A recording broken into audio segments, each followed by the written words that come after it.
नमस्कार, बहुत स्वागत है आप सभी दर्शकों का। आप देख रहे हैं आज की खबर। आपके साथ मैं हूं अपर्णा शुक्ला। चलिए अपने इस खास बुलेटिन देवभूमि की शुरुआत करते हैं, जहां पहली खबर है हरिद्वार से। और आपको बताते चले कि हरिद्वार महाकुंभ 2027 को दिव्य, भव्य और सुगम बनाने के लिए प्रशासन ने तैयारियां तेज कर दी है। श्रद्धालुओं को जाम से राहत देने और बेहतर आवागमन सुनिश्चित करने के लिए यातायात रणनीति पर काम शुरू कर दिया गया है। मेलाधिकारी सोनिका मीणा ने बहादुराबाद, धनौरी, कलियर और नारसन क्षेत्रों का स्थलीय निरीक्षण कर चल रही परियोजनाओं का समीक्षा की है। और साथ ही आपको बताते चले कि उन्होंने NHAI के साथ समन्वय बना करके दिल्ली देहरादून इकोनॉमिक कॉरिडोर और साथ ही रिंग रोड सहित सभी कार्य समय पर पूर्ण करने के निर्देश भी दिए हैं। हमारे आउटर एरियाज़ हैं जहाँ जहाँ से ट्रैफिक का फ्लो रहता है, धनौरी से लेके हम लोग कलियर से लेके उसके आगे सालियर, जो हमारा सालियर चौक पड़ गया, उसके आगे नारसन से फिर यहाँ होते हुए बहादुराबाद से होते हुए यहाँ तक पूरा ही निरीक्षण किया गया। उसमें जो NHAI के कार्य चल रहे हैं वो भी, और साथ ही साथ जो हमारे काम जो PWD के कार्य चल रहे हैं उसमें कौन कौन सी रोड्स हमने जो टेकअप की हैं उनका निरीक्षण किया गया। और उसी क्रम में आज हम लोगों ने पूरी की पूरी समीक्षा की, देखा कि किस तरह से उसको हमारा जो एग्जिस्टिंग प्लान है उसके साथ मर्ज करते हुए उसको और ज़्यादा इस तरह से प्लान किया जाए कि आगे जो हमारा ट्रैफिक मैनेजमेंट हो बहुत सुचारू रहे। और वहीं केदार धाम यात्रा को लेकर के रुद्रप्रयाग पुलिस श्रद्धालुओं की सुरक्षा और सहायता के लिए लगातार सक्रिय है। पुलिस अधीक्षक रुद्रप्रयाग के निर्देशन में पुलिस बल यात्रा मार्ग से लेकर के धाम तक जरूरतमंद यात्रियों की मदद कर रही है। और आपको बताते चले कि भीमबली क्षेत्र में एक श्रद्धालु का बैग जिसमें आईफोन और अन्य सामान रखा हुआ था खो जाने पर पुलिस ने त्वरित कार्रवाई करते हुए उसे सुरक्षित बरामद कर उसे लौटा दिया है। वहीं मंदिर परिसर में भीड़ के दौरान बिछड़े एक महिला और बच्चे को पुलिस ने अनाउंसमेंट और वायरलेस के जरिए कुछ ही समय के भीतर ही उसके परिजनों से मिलवा दिया।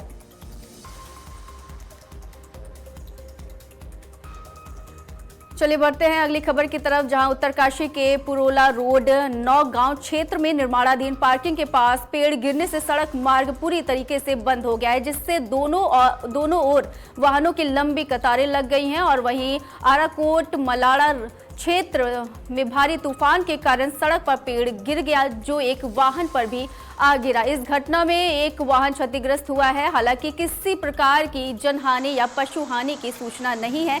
जिला आपातकालीन परिचालन केंद्र के अनुसार फॉरेस्ट विभाग की टीम को मौके पर भेज दिया गया है। और वहीं हरिद्वार में अचानक मौसम ने करवट ले ली है। तेज आंधी के साथ शुरू हुई बारिश से तापमान में तेजी से गिरावट दर्ज की गई है, जिससे मौसम पूरी तरीके से ठंडा हो गया है। मौसम विज्ञान विभाग की ओर से क्षेत्र के लिए ऑरेंज अलर्ट जारी किया गया है। विभाग ने लोगों को सतर्क रहने और अनावश्यक रूप से बाहर नहीं निकलने की सलाह दी है।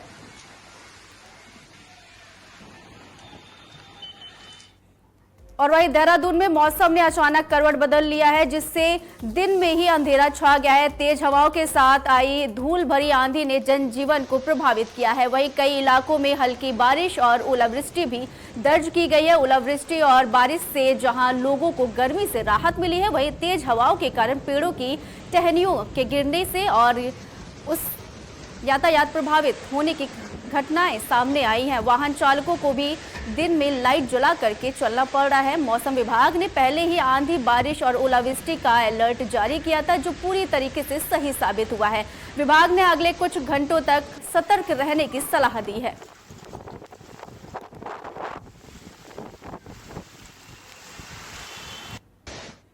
चलिए बढ़ते हैं अगली खबर की तरफ, जहां नैनीताल में मई के पहले सप्ताह में मौसम ने अचानक खतरनाक रूप ले लिया है। तेज हवाओं के साथ जमकर ओलावृष्टि हुई है, जिससे पूरे शहर में अंधेरा छा गया है और जनजीवन अस्त व्यस्त हो गया है। सुबह तक मौसम सामान्य था और हल्के बादल छाए हुए थे, लेकिन दोपहर में हालात तेजी से बदल गए। और आपको बताते चले कि तेज ओलावृष्टि और आंधी के चलते विद्युत आपूर्ति पूरी तरीके से ठप हो गई है, जबकि मोबाइल नेटवर्क में भी बाधा आने लगी है। अचानक ठंडी बढ़ने से लोगों और पर्यटकों को भी परेशानियों का सामना करना पड़ रहा है।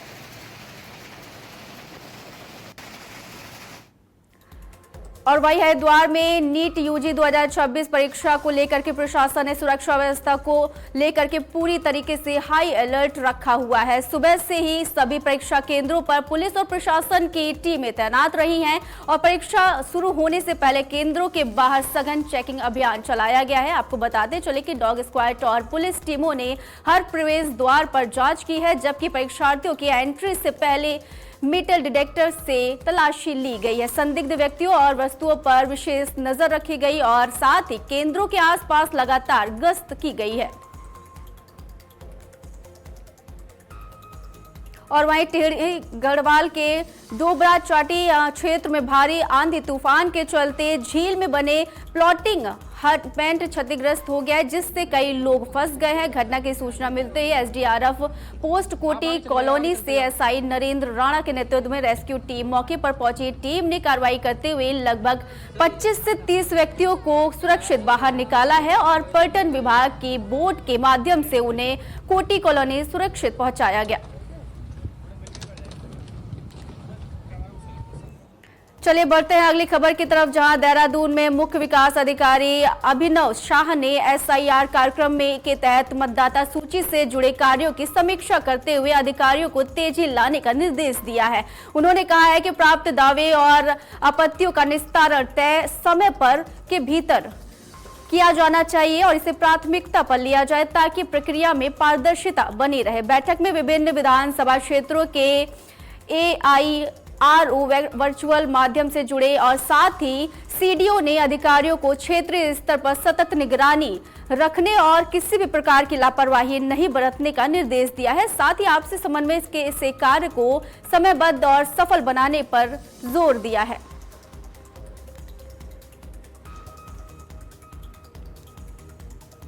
और वहीं देहरादून में तेज हवाओं के चलते कई स्थानों पर पेड़ गिरने की घटनाएं सामने आई हैं, जिससे आवागमन बाधित हो गया है।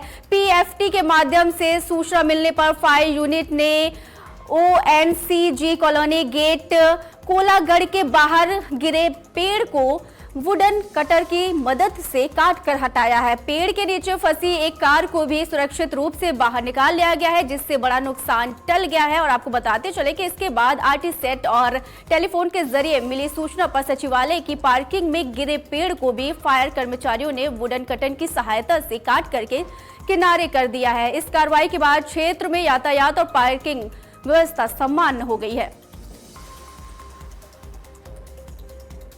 और वहीं रुड़की में सोशल मीडिया पर वीडियो बनाने की सनक एक बार फिर से जानलेवा साबित हुई है। और आपको बताते चले कि जब गंग नहर में रील शूट करने के दौरान एक युवक तेज बहाव में बह गया। जानकारी के मुताबिक युवक लाइक और व्यूज के लिए गंग नहर के किनारे वीडियो बना रहा था, तभी अचानक उसका संतुलन बिगड़ गया और वह तेज धारा में बहने लगा। मौके पर मौजूद राहगीरों ने तुरंत सूझबूझ दिखाते हुए उसकी मदद की और उसे सुरक्षित बाहर निकाल लिया है।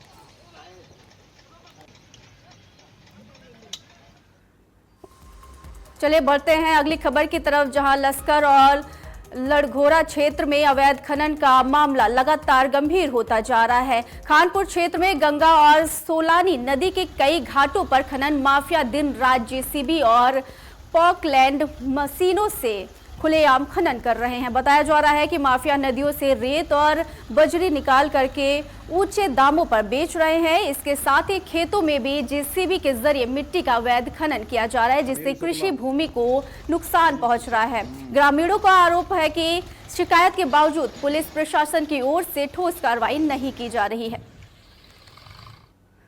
माइनिंग का चल रहा है, ये काफी लंबे समय से चल रहा है और पावरफुल लोग हैं। हमारे पास सूचना आई थी कि खनन चल रहा है। मैंने तहसीलदार साहब को भेजा था जांच के लिए, लेकिन जो है वो 2 घंटे टहलते रहे और कोई भी न तो खनन वाला दिखाई दिया न कोई वाहन दिखाई दिया और वो खाली हाथ चले आए। तो हमें लगता है कि ये लोग काफ़ी संगठित तरीके से कर रहे हैं। इसके लिए जो है प्लानिंग बनानी पड़ेगी और माइनिंग विभाग को भी यहाँ बुलाना पड़ेगा और एक कमेटी गठित करके माइनिंग विभाग, रेवेन्यू विभाग और जो है फॉरेस्ट विभाग का एक जो है संयुक्त दल बना करके तब भेजना पड़ेगा, तभी कुछ सफलता मिलेगी।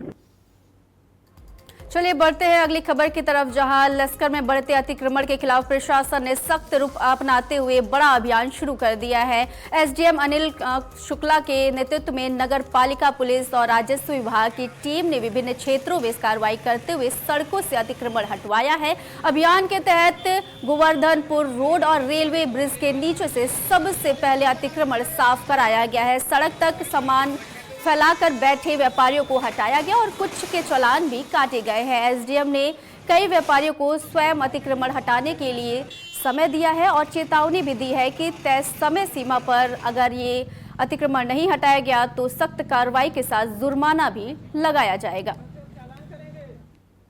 नहीं, व्यापार मंडल वालों के द्वारा एक इंटरेक्शन हुआ था, ये आए थे और उनके द्वारा ये कहा गया कि हमारा जो लक्सर का बाजार है बहुत कंजस्टेड है और दोनों तरफ से लोगों ने दुकानों को बढ़ा करके अतिक्रमण कर रखा है और पुल के नीचे भी काफ़ी लोगों ने अतिक्रमण कर रखा है, जिसके कारण लोगों को आने जाने में परेशानी होती है। तो उसी के निरीक्षण में निकले हैं कि एक दो लोगों ने परमानेंट किया है तो उसको जो है हमने हटाया है। इसके अलावा जो है फिर इन लोगों के द्वारा ये कहा गया है कि अभी सबको मत हटाइए, 1 सप्ताह का समय दे दीजिए और उसके पश्चात डिसाइड करेंगे कि इन लोगों का क्या करना है। नहीं, मेन रोड पर भी होगी और जो है जो बाईपास रोड है उस पर भी होगी। अब हम आए हैं तो अब चारों तरफ जो है निरीक्षण करेंगे, उसके बाद कार्रवाई करेंगे। और वही देहरादून में वरिष्ठ पुलिस अधीक्षक देहरादून के नेतृत्व में वीकेंड के दौरान चलाए जा रहे ऑपरेशन नाइट स्ट्राइक के तहत पुलिस ने सघन चेकिंग अभियान चलाया है। अभियान का उद्देश्य आपराधिक गतिविधियों पर अंकुश लगाना और यातायात नियमों का पालन सुनिश्चित करना रहा है। चेकिंग के दौरान निर्धारित समय के बाद बार संचालित करने पर एक बार संचालक के खिलाफ वैधानिक कार्रवाई की गई है। इसके साथ ही शराब पी करके वाहन चलाने वाले 35 व्यक्तियों को गिरफ्तार कर लिया गया है, जबकि यातायात नियमों का उल्लंघन करने पर 38 वाहनों को सीज किया गया है। चलिए बढ़ते हैं अगली खबर की तरफ, जहां देहरादून में जिला मजिस्ट्रेट न्यायालय में गुंडा नियंत्रण अधिनियम के तहत कार्रवाई करते हुए 2 आदतन और कुख्यात अपराधियों को 6 महीने के लिए जिला बदर करने के आदेश दिए गए हैं। ये कार्रवाई कानून व्यवस्था को सुदृढ़ बनाए रखने और आम जनता में सुरक्षा की भावना सुनिश्चित करने के उद्देश्य से की गई है। आदेश के अनुसार विकास नगर क्षेत्र के आसिफ पुत्र राशिद और साथ ही राहुल कश्यप पुत्र गोपाल कश्यप पर चोरी, शस्त्र अधिनियम, आबकारी अधिनियम सहित कई गंभीर आपराधिक मुकदमे दर्ज है। दोनों को लंबे समय से समाज के लिए खतरा माना जा रहा था। और वही हरिद्वार जिले में हरियाली पर हथौड़ा चल रहा है और आपको बताते चले कि भूमाफिया ने पहले भगवानपुर के तेलपुरा में 140 बीघा आम का बाग को काटकर रातों रात मैदान बना दिया है। और आपको बताते चले कि वहीं अब इस मंगलौर का अब्दुल कलाम चौक भूमाफियाओं के नए खेल का गवाह बन गया है। यहाँ भी फलदार बागों को उजाड़ करके अवैध कॉलोनियों को विकसित किया जा रहा है। माफिया इतने बेखौफ है कि एक तरफ HRDA का बुलडोजर अवैध निर्माण गिराता है तो वहीं दूसरी तरफ से माफिया विभाग को ठेंगा दिखाते हुए फिर से निर्माण शुरू कर देते हैं। इस दौरान स्थानीय लोगों ने प्रशासन से अवैध निर्माण को बंद कराने और आरोपियों पर कार्रवाई की मांग की है। देखिए, मैं लगातार आप लोगों के माध्यम से, आपके चैनल के माध्यम से ये लगातार अपील कर रहा हूं कि कोई भी जनपद हरिद्वार का कोई भी निवासी या कोई भी व्यक्ति अपना किसी प्रकार का निवेश, चाहे मकान में हो, चाहे दुकान में हो, चाहे किसी भी प्रकार की कॉमर्शियल प्रॉपर्टी में हो, अवैध कॉलोनी में या अवैध रूप से बनाए गए भवन में ना करें। आप पहले ये सुनिश्चित कर लें, देख लें कि उसका नक्शा हरिद्वार रुड़की विकास प्राधिकरण से स्वीकृत है या नहीं। यदि आपको इस संबंध में कोई भी जानकारी चाहिए तो आप कार्यालय में आकर संपर्क कर सकते हैं या किसी भी स्तर से मुझसे व्यक्तिगत रूप से बात कर सकते हैं। हमारे किसी भी कार्यालय में किसी भी कार्मिक से आप बात कर सकते हैं, लेकिन कभी भी अवैध रूप से निर्मित या बनाई गई कॉलोनियों में मकान ना खरीदें। सर, यूनियन तो ये यूनियन से हमारा तात्पर्य नहीं है। मेरा तात्पर्य या उपाध्यक्ष महोदया का स्पष्ट निर्देश है, कोई भी निर्माण जो अवैध है। और वहीं रुड़की के मंगलौर हाईवे पर बस स्टैंड पर बड़ा हादसा होते होते टल गया। एक अनियंत्रित डीसीएम ने ड्यूटी पर तैनात ट्रैफिक पुलिसकर्मी को जोरदार टक्कर मार दी। टक्कर लगने से पुलिसकर्मी गंभीर रूप से घायल हो गया, जिसे तुरंत पास के निजी अस्पताल में भर्ती कराया गया, जहां पे उसका इलाज चल रहा है। और साथ ही आपको बताते चले कि हादसे के बाद मौके पर अफरा तफरी मच गई। बताया जा रहा है कि टक्कर मारने के बाद डीसीएम पास में जो ट्रांसफार्मर था उसमें जा घुसी। हालांकि गनीमत रही कि ट्रांसफार्मर से करंट या आग नहीं लगी है, वरना एक बड़ा हादसा हो सकता था। घटना की पूरी सूचना मिलते ही कोतवाली प्रभारी भगवान मेहर और सीओ मंगलौर अभिनव चौधरी अस्पताल पहुंचे और घायल पुलिसकर्मी का हालचाल जाना है। पुलिस पूरे मामले की जांच पड़ताल कर रही है।